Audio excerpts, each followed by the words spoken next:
Well, when I was in college, one spring break, my buddies and I decided to go down to San Miguel de Allende, which is a little like artist colony town just north of Mexico City. So we went to Nuevo Laredo, got on a bus, rode all night long, and we woke up in this little artist city. And I remember one particular night, we were sitting up on our rooftop and realized it connected to the rooftop of La Parroquia, this massive neo-Gothic cathedral that stands in the center of the city.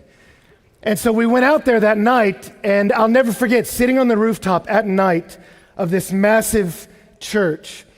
And as we sat there watching the sun go down, there were men that were singing in the church. They were singing hymns in Latin, so I couldn't understand most of what they were saying, but it sounded beautiful, and it was coming up, this voices of this choir through the skylight. And I'll just never forget, I'm not a particularly romantic guy, but I just remember sitting there and watching the sun go down over this colorful city, sitting atop this gorgeous building as this sound of worship rose up over me. And it was one of the first times in my life I was so struck by beauty, it made my heart ache. You ever had that happen? Where it was just more than I could take in. And I remember for me, it is that at that moment, this burning desire that I want to share this with someone. And I had never assumed I would get married. I thought, I don't know what God's going to do with that. I'd like to be, but whatever. But I remember feeling a yearning. God, I want to share this with somebody. And I remember looking over at my buddy, Ricardo, who was sitting there in his white undershirt. And I thought, Rick's great and all, but he's not really what I'm looking for. You know, like that's not what I meant. It's just a buddy. Like I want a love. I want a romantic partner in life that we go out into the highs and lows, the beauties and the tragedies of life together. And I remember longing for that and realizing, and what I wanted to start by saying to you tonight is that longing is good. That longing to pair up is good. That's Genesis 2 kind of stuff. That before sin, before the fall, as Adam looked out over the beauty of delight, the Garden of Eden, he had a longing to partner up with somebody. And as cool as the moose were and the raccoons, they weren't it. That he wanted someone that complemented him, that they could journey into life together. And that longing to be partnered up, to love somebody, is a good longing. And so as we enter back into this series on dating and marriage that we kind of took a break from, but now we're back in. As we enter back into this, I just wanted to tell you that longing is good, to want to share your life with somebody. And that's really why we're doing this series, because I want to help you as you journey through this decade where many of you in this room, maybe most of you, will be married before this decade's over. I want to talk with you with how do we navigate these relationships with one another well. And so we're back on the subject of dating tonight, right? And we're picking up where we left off. And where we left off was with a premise that dating exists for evaluation. Dating isn't a status that you sit in like we're dating. Dating is a process, a series of steps we move through to arrive at a particular end. And the purpose of the process of dating is to determine if some person is the person we want to spend the rest of our lives with. And what you're looking for as you move through that process with somebody is you're looking for character and chemistry, and you got to have both. You're looking for a deep character in them. Is there a godliness about them, a stability that will love me for better and worse? And is there a chemistry? Do we get along? Do I like hanging out with you? Right? What you're not looking for is someone to complete you. It's a modern myth, right? Because Jesus never married and neither did the Apostle Paul. And it's not like, well, they were just never complete, right? Jesus never really actuated his humanity. No, he was fine, right? And so you are a complete person before you get married, and you can't look to some other person to do that. If you go, I just got to find someone that will fill up all my vacancies and actuate all my gifts and make me feel whole and alive and complete in this world, that's too much freight to put on a human relationship. You put that kind of weight on a friendship or on a dating relationship, you'll crush the relationship. That's not what it's for, right? And yet there is a desire for many of us, maybe most of us, to link hands with someone and run on into forever together. And that's a good thing. And dating is a process, a modern process of evaluation where we go, is this the person that has a godly character and as I have chemistry with that we could run together?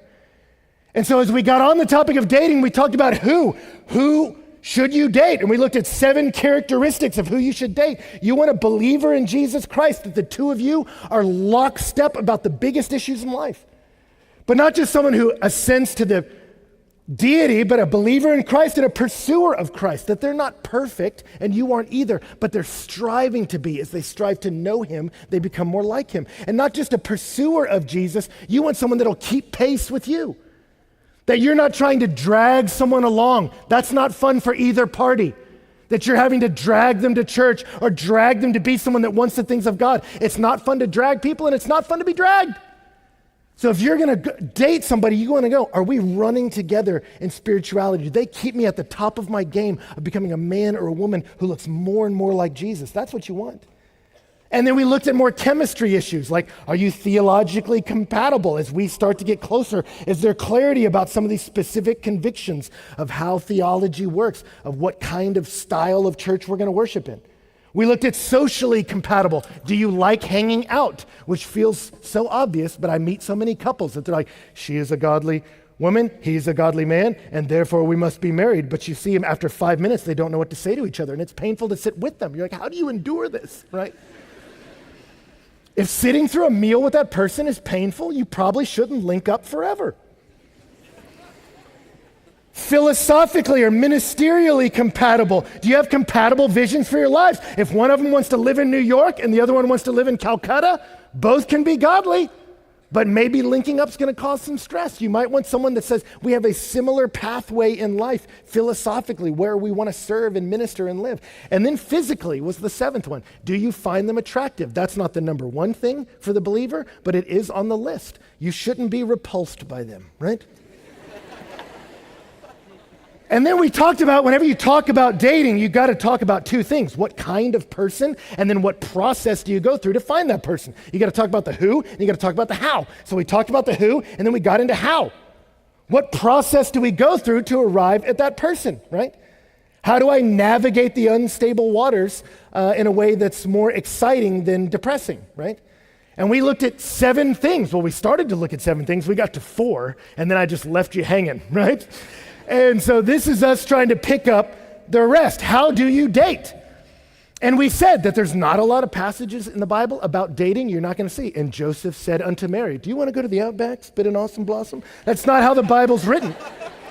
Dating wasn't the way they did it back then. Different cultures, different times have had different processes, but they've always been processes of evaluating, are you the kind of person I should be linked up with? And the Bible's filled with advice, wisdom about how to properly evaluate a potential husband and wife. And so we looked at 4 that I want to just look at briefly. The first one was, we said, how should you date? Prayerfully. Prayerfully. That before I enter into relationships with you, I enter into that relationship with God and soak in deeply passage like Romans 8 that says we know that God causes all things to work together for the good of those who love God and are called according to his purposes. There's a wonderful stability that comes into your life when you know that. Cast all of your anxieties on him. Why? Because he cares for you. Perfect love casts out fear. When I realize the lover of my soul commands my destiny, works all things for my good, there's a stability that comes. And resting in the sovereign care of God takes the desperation out of dating. It gives you the stability that's the antidote to the anxiety that so much of modern dating is about. It's interesting, I heard just this week the prayer of St. Patrick. You know, St. Patrick's Day. You're like, the patron saint of beer? That's not what he was for. He brought the gospel to Ireland, but he had a prayer attributed to him. This was his prayer in the morning. I don't know what your morning prayers are like. This was his. And it blew me away. He said, I arise today through God's strength to pilot me, God's might to uphold me, God's wisdom to guide me, God's eyes to look before me, God's ears to hear me, God's words to speak for me, God's hand to guard me, God's way to lie before me, God's shield to protect me, God's hosts to save me afar and anear, alone or in a multitude. Christ shield me today against wounding. Christ with me, Christ before me, Christ behind me, Christ in me, Christ beneath me, Christ above me, Christ on my right, Christ on my left, Christ when I lay down, Christ when I sit down, Christ in the heart of everyone who thinks of me, Christ in the mouth of everyone who speaks in me, Christ in the eye that sees me, Christ in the ear that hears me. I arise today through the mighty strength of the Lord of all creation. I don't know what you think about when you wake up in the morning, but imagine thinking like that. I arise today through the mighty strength of the Lord of all creation who surrounds me and who's in me. A stability like that will keep you from going crazy when you enter the world of dating, right? So we enter in prayerfully, trusting God with our story, that the God who gave his life for me is going to take care of me, right? And then when you get that vertical connection clear, then you enter horizontally in with us, and as you begin to see people that you're interested in, you speak to them with clarity, was our next point. Clarity and initiation. Hey, I'd like to get to know you better. Would you like to go to dinner? Clarity and intentions. I'm not trying to get married tomorrow, but I'm not playing games with you either. I really am enjoying getting to know you, and you seem like the kind of person I could see myself with, so I thought we should get to know each other. And then clarity for an exit. But if at any point you're uncomfortable with this, you let me know, and I trust God with my life, and I trust him with your life, and he's going to take care of us. You give them clarity. And did you notice those first 2 points are connected? When you have the stability of knowing Christ is caring for you, you can provide people with clarity. So many people don't give clarity in dating. Why? Because they're scared. Well, I don't want to come out and tell her I like her, because what if she rejects me? She might. She might, right? And if her opinion is going to crush or make you as a human being, you are not a very stable person. But if you know no matter what happens, Christ loves me, Jesus commands my destiny, would you like to go to dinner? No, I'm okay. God loves me. God bless you. Right? And you can keep moving, right? And you can provide clarity when you lack anxiety, right? Because you trust in a sovereign God, right? And then ladies, it goes for you too. Clarity in response. Clarity in saying to them what you feel. I thought of it today. I didn't want to share this, but it fits here. When I was in college, I just had to hit time out on dating because I was a train wreck, a popular joke among my friends about my ineptitude with dating. But I remember as a freshman, this girl invited me to a date party, and so I invited her to one too, and our friendship circles were hanging out, but I didn't know what to do. Women confused me. And so I remember at one point, she came to me, and she just said, hey, I don't want to pressure you or anything, but she said, I really like spending time with you, and I don't know if you see this going someplace, but if you do, I'd be up for that. And I had no idea what to say. And I remember I gave like some lame, I don't know if you're attracted to me, maybe you're attracted to like the Jesus in me, or like something, I just like some Christian nonsense that she's like, no, I'm pretty sure I'm attracted to you, weirdo. I'm not sure anymore. And I didn't know what to do. And so it took me a while before finally I told her, I can't believe it. I think you're great. There's nothing wrong with you. But no, I'm not in a place where I think I can clearly, I've got some issues. I'm not in a place where I can date. And she was like, okay, that's great. Thank you for that. And I remember her walking away, and I was just kind of dumbstruck by that amount of clarity. I was like, aren't we supposed to work through a complex web of intermediaries that ask one another if we like each other? She just came direct, and it was very clear. And ladies, it's helpful for a guy for clarity. Maybe you're not initiating the clarity, but maybe when he initiates with you, you don't ignore him, but you just say, you know what? I think you seem like a great guy, but I don't know that I see this going anywhere.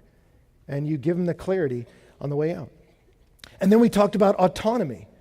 When you are interested in someone and they're interested in you back and y'all start to spend time together, you may call it boyfriend and girlfriend and fabricate words like that, and I don't care if you do, but if by those words you mean, suddenly because I'm hanging out with this person, I've granted access to their body and they owe me certain things beyond what they owe any other believer in Christ, you're out of step with biblical categories. That in the Bible, they're either brother and sister or husband and wife. And until you take on all the responsibilities of caring for that person until death do you part, you don't get all the privileges that come with their body and their life. That's the Bible's hard line. So while you're dating, You just say, you know what? She might date somebody else. He might date somebody else. I don't have access to her body. You don't have access to his. There's a separation there. And you go, well, Ben, that sounds so difficult. Won't that produce a lot of tension? Yes! But that tension is meant to propel you through the process. That as you go, I really want to touch you, you got to go, but are you the person I want to spend the rest of my life with? No, not really, because I don't like talking to you. And then you go, then get off. Or then you keep talking and realize, I think this is the person, let's go. And you start to figure that out, right?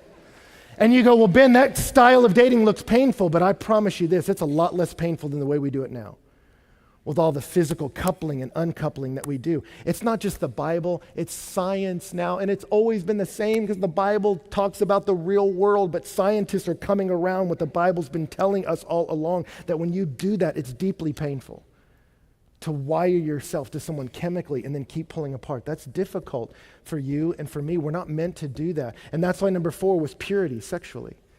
And I have so many pages of notes on this subject that I realized it can't be a minor point. I'm going to have to do a whole other talk on that because there's a lot of complexities and a lot of hurts and issues around sex. And so we're doing a whole talk about it. We should do a whole series on it, but we're going to do a whole talk about it next week. So I was looking at the schedule and I'm like, we're going to talk about sex on the front lawn. Not, we're going to talk about sex while we're on the front lawn. There's no good way to say it, but that's what we're going to do. Anyway, so let me get to the 3 points that this talk is about. I got to move a little quicker. What's point number 4? Or excuse me, point number 5. Point number 5 of how we date is graciously. Graciously. And you go, what does that mean? Well, here's what I mean. I think there's so much confusion, like you find someone attractive, they find you attractive, you express that to one another, there's mutual interest, and so you go, okay, and I meet so many people that they go, okay, there's mutual interest, now what are we supposed to do? What actually is dating? Like, how do we know if we're doing it right, you know? And you go, what is it? Is it a sales pitch? Am I running for office? Like, well, I think I would be a great husband for the following reasons. I'll vote for this. I'll never vote for that. I'll never raise taxes. Like, are you trying to convince them that you're a good deal? Is that what dating is? I fake it? What are you into? What are you into? I love that too. Yeah, I love art. And babies, love them, right? Do you put on a front and act like something else that you think they want, right? Do you try to stoke the flames of passion? I remember the first time I dated in high school, I'm like, what are you supposed to do? And my friends were like, well, Valentine's is coming up. You got to like write poetry and buy her all these gifts and really like do all this stuff to like romance her. And I'm like, unto what end? To give one another a high five at the end of the night? Like what? Where's that supposed to go? And so you go, then what is dating for? What are we supposed to do?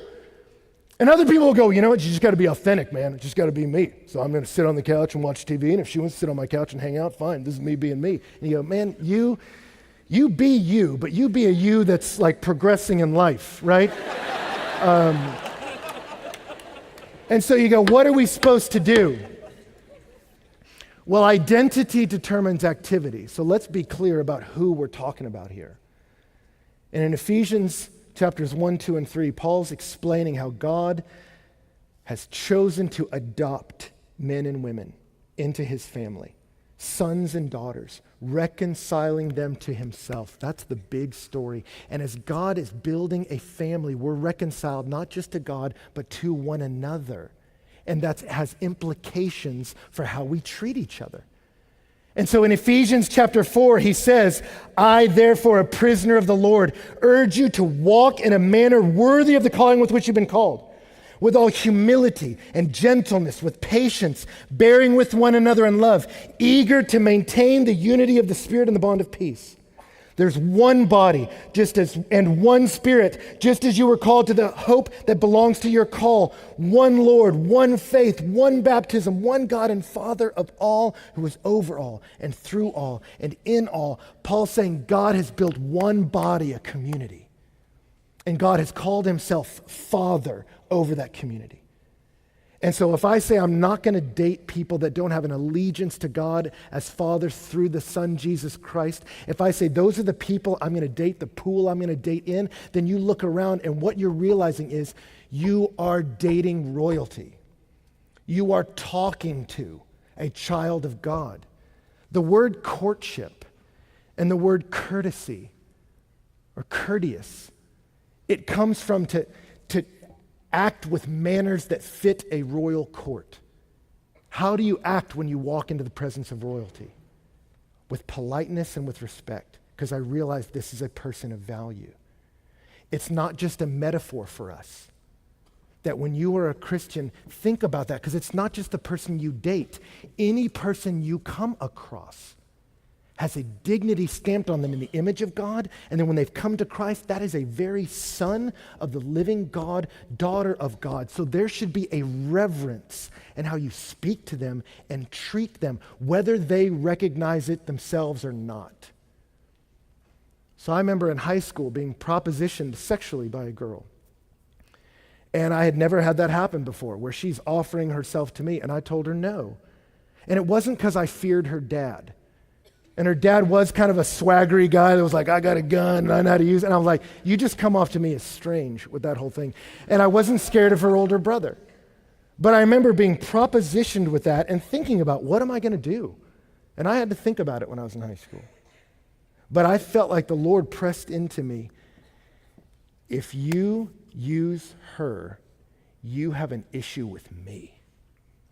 If someone tries to use my daughter, your issue is with me. And I realized it's a reverence for God that's going to impact how I treat this girl, whether she recognizes the dignity of what she is or not. And so you go, if that's who I'm dealing with, what does it mean to treat them with reverence? It means graciously, because Paul goes on and says, but grace was given to each one of us according to the measure of Christ's gift. Therefore, it says when he ascended on high, he led a coast of captives, and he gave gifts to men. Gifts is the same word as grace, that God has given grace, giftings to each one of us. And he gave the apostles, the prophets, the evangelists, the shepherds, and teachers to equip the saints for the work of ministry, for building up the body of Christ until we all attain to the unity of the faith and the knowledge of the Son of God, to mature manhood, to the measure of the stature of fullness of Christ. You go, what does that mean? It means whenever I come in close proximity to another human being, then you say relationally, whatever the end may be, I want you to be a better person as a result of being in close proximity with me. Whenever you enter into a relationship with anybody, and particularly with dating, as you step in with a guy and girl, you go, I don't know where it's going to end. It may end with us as husband and wife forever. It may end with us parting ways. But either way, may the net result of your time with me be that you are a better person, because I used the grace given to me to build you up so you could attain the unity and the fullness of Christ. It's about being a blessing more than it's about impressing them. That when I get around another person, my energy is not in how do I impress them. My energy is how do I bless them? How do I care for them? So you go, what does that mean? Take them to dinner? Yes, but not to impress her, to get to know her. Share what you're learning. Paul will go on later to talk about speaking to one another in psalms, hymns, and spiritual songs. When Donna and I dated, we didn't try to combine our devotional lives. Now we must study the same book and at the same time. I'm like, you study whatever you want, and I'll study whatever I want. But when we go to dinner, we'll ask that question, what's God teaching you? I'm reading this great book, and she tells me about it. I'm like, I'll probably never read that book, but give me the cliff notes of it so I can learn it. And we're both learning and growing, and I'm learning things from her. And we do things we like doing together. We went rappelling. We went running together, and we realized we both love the outdoors, and she hates running. And I realized, do we have to have every pastime in common? I'm like, running, I can run by myself. If she hated the outdoors, that might be a problem. So I looked at that and went, we're good. I can run alone, but let's go outside, right? And we shared what we're learning, encouraging one another along the way. Do ministry things together. When Donna and I were getting to know each other, I wanted to pick her up, and she says, well, come to this youth event that I'm leading. And I went there and watched her and her friends minister to all these high school students. One of our first dates, I went down to a church in Houston where her and her band were leading worship, right? Watch how they interact with people. Encourage them with your words. That's what dating is for. It's for evaluating, but it's also for blessing.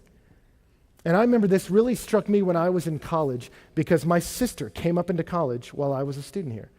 And I've told this story. There were buddies of mine that were joking about, I'm going to try to date your sister. And I was like, no, you're not. And I watched myself realize how not funny that was. And I looked at some of them and I'm like, you will never date my sister, right? And they're like, you don't know. I'm like, no, man, like, I'll kill you. And it's not like swaggery, like, I'll kill you. I'm like, no, I'll kill you. Because I see that you try to romance and impress girls and you use them. And so they started to joke with me, well, no guy's ever going to be good enough for your sister. And I said, that's not true. That's not true. And so they asked me, well, who will be good enough? And I remember sitting and going, who would be good enough? And I thought about that. What kind of man would I want to date my sister? And I wanted a guy, not that would spend all his energy trying to get her to like him, because that's ultimately a very selfish thing. I want a guy that with every amount of time, voice, influence he has in her life, his bent to be, God, wherever you lead this thing, may the net effect of her proximity to me be a blessing in her life. That she trusts you more, God, loves you more as a result of our intersection, whether it leads to marriage or leads to us parting ways. May we be better people as a result of this time. Only time I did dating right in college was at the very end. I remember dating a girl, and we did the things I'm talking about. I've kept like, you don't belong to me, I don't belong to you, but we got to know each other, and over time, we spent time together, and we realized this is a deeply godly girl, and I'm pursuing the Lord too, and there's so much we like about each other, but relationally, chemistry, there just wasn't a fit there. And I remember driving in the car one time together and us realizing that, of just going, why isn't this working? You're so great, I'm so great. And I remember I just said it, and I said, you know what? I just think we're not a fit. And she said, I think you're right. And we were both like, that's so sad. And then there was this relief that we were both like, man, you see that too? Oh my gosh, I love that we see that. We should hang out. Well, no, actually we probably shouldn't hang out because we're both realizing this isn't working, and it gets confusing sometimes. But I remember at the end of that, you know what? That was the first relationship where when she left, I thought, you know what? I'm not going to be embarrassed for her to tell her friends what it was like being close to me. And years later, when I came back to lead Breakaway and I met her husband, I wasn't ashamed to look him in the eye. Because I knew when your wife was in close proximity with me, I treated her with politeness and respect. And I was proud of that. And I want you to have that. And so wherever it ends, you say, I'm going to treat them graciously. The grace God's given me, I use to build you up, trusting God will lead us together or apart in his good time, right? That's how you want to do it. And incidentally, being gracious is attractive, by the way. Proverbs 11:16 says, a gracious woman attains honor. It sounds horrible, but let me say this. I remember a girl in high school and a girl in college, two social situations I was in for extended periods of time, where there was a girl in each group that neither of them was the most physically attractive girl in the group. They just weren't. But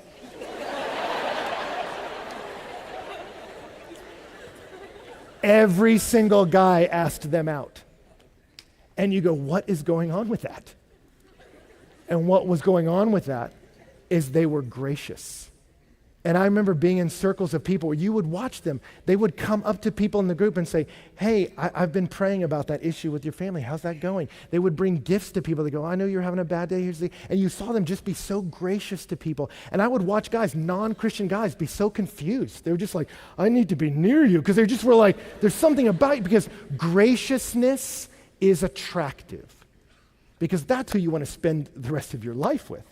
Someone who will be cool to you for better or for worse, right? And guys, it's the same with you. Proverbs 19 says, what's desirable in a man is kindness. I remember when I first got into the world of ministry, when I was a high school student, all my mentors were homely looking guys, but they all had beautiful wives. And I was like, how are you tricking them? Like, what are you doing? They're all like, let's open our Bibles. I'm like, what is the deal with these? Like, what's happening here? And what happened is they were honorable men, and they were kind. They were so kind. And if you got an attractive guy that's really into himself, that's cool, but it gets old. It gets real old. But you find a guy that's kind and a guy that's gracious, that's who you want to spend the rest of your life with. It is. We got to move a lot faster. All right, point number 6. is community. Community. That when you find someone that you're attracted to, the urge to pair off happens, and that's a good urge. But a challenge comes in our world today where there's too much pairing off of the dating process, and we lose what has been a great gift in the history of evaluation, and that is the voice of community. That we need community around us. You need community your same age for a dating pool. But you need a community around you that will help you evaluate. Proverbs 11:14 says, where there's no guidance, a people falls, but in an abundance of counselors, there's safety. Proverbs 24:6 says, with many counselors, victory is sure. Back in the day, when a guy wanted to court a girl, he came and sat in the parlor of her house. Why? For safety. Because you don't trust some of these yahoos, right? And they would sit in her home, and her parents would be there to watch. How does he treat her? How does he treat us? And then he would leave, and they would help you evaluate that person. I'm not saying you suddenly got a date like that now, but what I am saying is that it helps to have evaluation around us. One of the greatest problems with modern dating is the loss of that. It's interesting to read modern statistics. They've been measuring how people meet their spouses since the 1940s. And since the 1940s, the categories of meeting your spouse through friends, through family, at work, and at church have all been going down, down, down, down, down. Only two categories have gone up: bars and online. And right now in America, 1/3 of all married couples are meeting online. 1/3, right now. Now, I'm not disparaging meeting someone in those two places, but here's the danger of those places. When you're meeting someone online, it's just you and a screen with their data. You don't have your community around you, and that's dangerous. Or at a bar, your friends can't hear what he's saying, it's too loud. So they can say, he looks cute, but you don't know if he's cool or an idiot, right? And so we've lost the value of community, of people helping us evaluate, and we need that. We need people around us. I remember when I first started dating Donna, we went out and we met with a community of people, and I think that's the best way to do it in college. Have a big group of friends, guys and girls, and do stuff together, because you get to watch them, how they treat people they're not trying to sleep with. And you see if they're nice to people in general. And then as you hang out in community, you're getting to evaluate people. And then as you get to know somebody, man, you get certain voices around you, advisors that can speak into that love God and love you and have wisdom.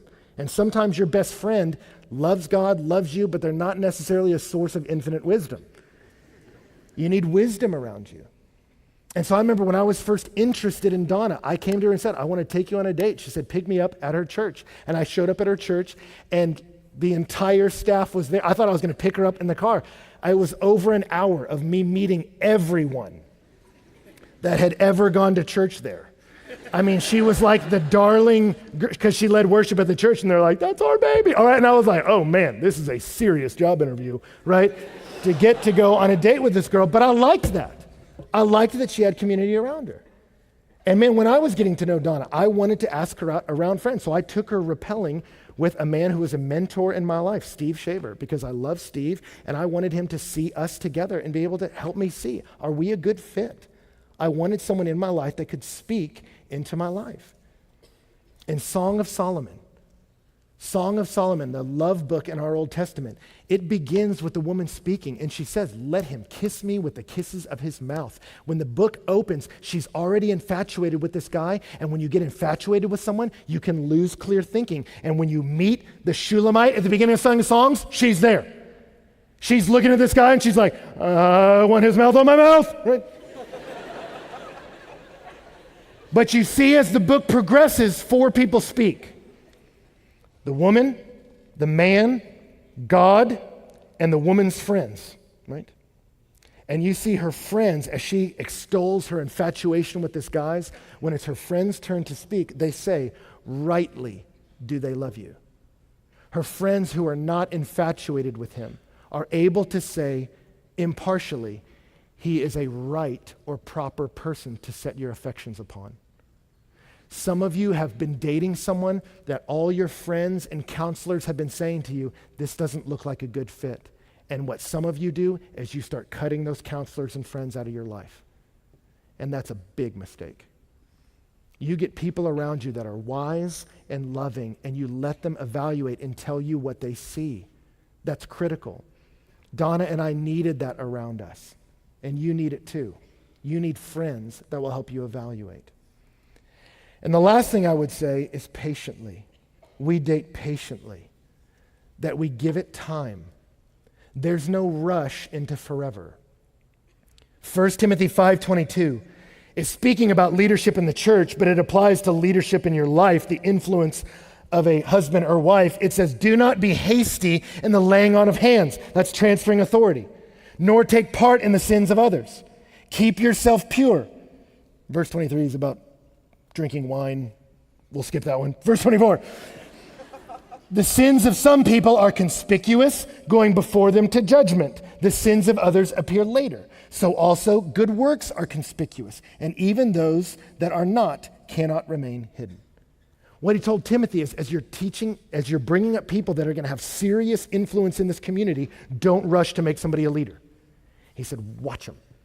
He said, because some people, their sins go before them. I knew you were trouble when you walked in. Right? Some of you are like, that guy is trouble. That girl is drama on her way in the door, right? Other people, you don't know right away.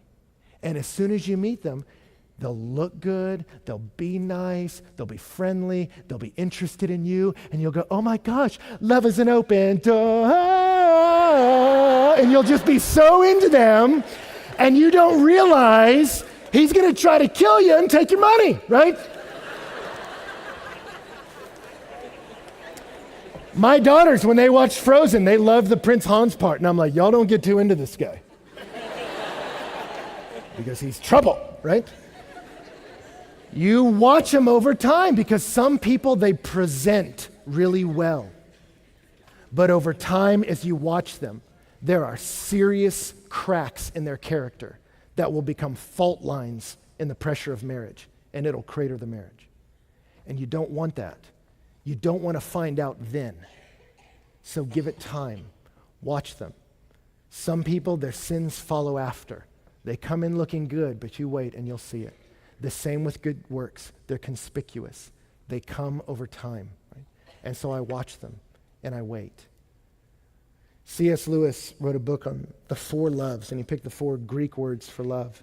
It's a great book. You can get the audio book and actually hear C.S. Lewis read it. It's amazing. But he's talking about agape, which we often equate with a godly love for all. Phileo, which is a brotherly friendship love. Storge, which is an affection.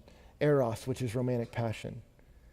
And in our world today, we typically go for eros. Am I sexually attracted to you? And then we hope there's some phileo, a sense of friendship or a affection or agape later. Right?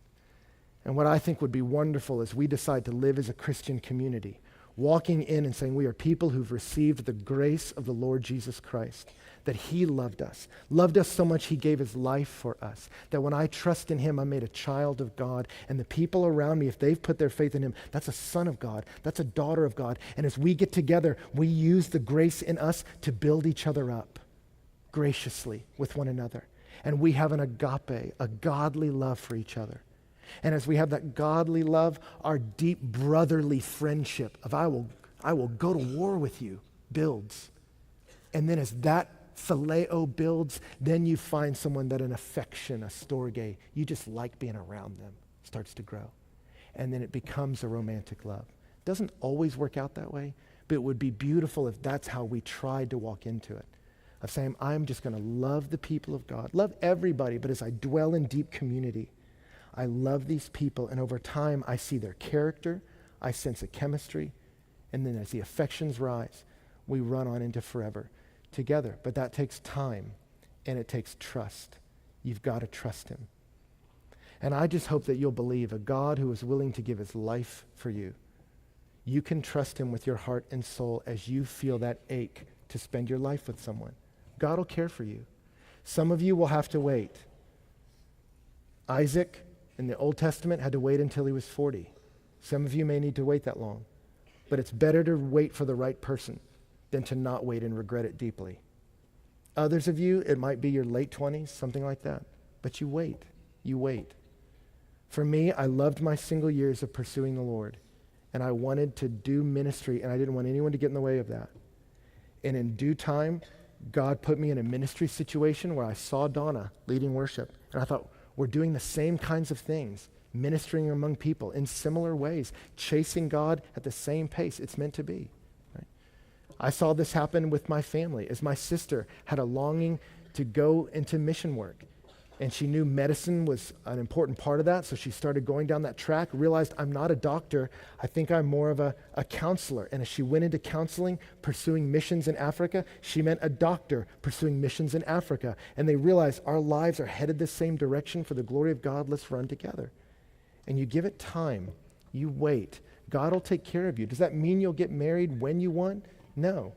Does it mean you'll ever get married? Maybe not for some of you. But here's the deal. If I trust that God gave the life of his son for me to forgive me, I can trust that he cares about the deepest things of my heart, and he does. And I hope that you'll rest in him, that the God who loves you commands your destiny. So I will wait patiently and entrust my heart to him and him alone.